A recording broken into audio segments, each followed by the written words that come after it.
বিএনপির একটি পক্ষ আওয়ামী লীগের কিছু লোককে নিয়ে অফিসে ঢোকায় এক মণ দুধ দিয়ে ধোয়া হয়েছে পার্টি অফিস।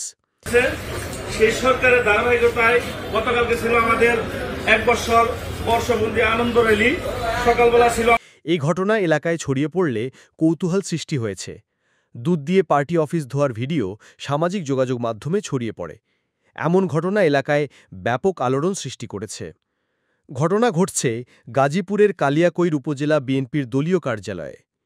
বিএনপির অফিসে আওয়ামী লীগের লোকজন নিয়ে আসায় ৬ আগস্ট রাত ৯:৩০টার দিকে উপজেলা ছাত্রদলের যুগ্ম আহ্বায়ক তৌহিদুল ইসলাম ওরফে তুহিনের নেতৃত্বে ছাত্রদলের নেতাকর্মীরা এক মণ দুধ দিয়ে ধুয়ে দিয়েছেন উপজেলা বিএনপির কার্যালয়। ছাত্রদল ও বিএনপি নেতাকর্মীদের সূত্রে জানা যায়, গত ৫ আগস্ট ছিল গণ অভ্যুত্থান দিবস। ওই দিন বিএনপির বিজয় মিছিল ছিল। তবে সেই মিছিলে বিএনপির একটি পক্ষ আওয়ামী ফ্যাসিবাদের দোসরদের নিয়ে দলীয় কার্যালয়ে প্রবেশ করে। এতে গণ অভ্যুত্থানকে অপমান করা হয়েছে, পাশাপাশি দলীয় ভাবমূর্তিও নষ্ট হয়েছে। এর প্রতিবাদে উপজেলা ছাত্রদলের নেতৃত্বে দুধ দিয়ে উপজেলা বিএনপির কার্যালয়ে ধুয়ে দেওয়া হয়। ওই ঘটনার একটি ভিডিও বৃহস্পতিবার সকাল থেকে সামাজিক যোগাযোগ মাধ্যমে ছড়িয়ে পড়ায় ব্যাপক আলোচনার সৃষ্টি হয়েছে।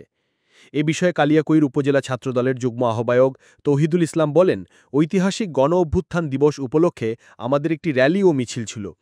বুধবার সকালে আমরা দোয়া মাহফিল শেষ করে চলে যাওয়ার পর সকাল ১০টার পরে নামধারী বিএনপিরা আওয়ামী লীগের এজেন্ডা বাস্তবায়নের জন্য আওয়ামী লীগ, যুবলীগ, ছাত্রলীগ নিয়ে পার্টি অফিসে প্রবেশ করে।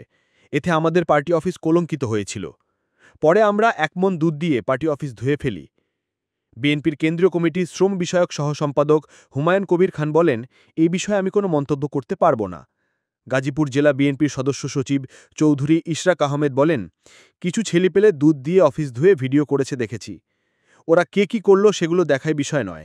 আমরা যাদের নিয়ে নতুন কমিটি করছি সবাই বিএনপি রাজনীতির সঙ্গে জড়িত।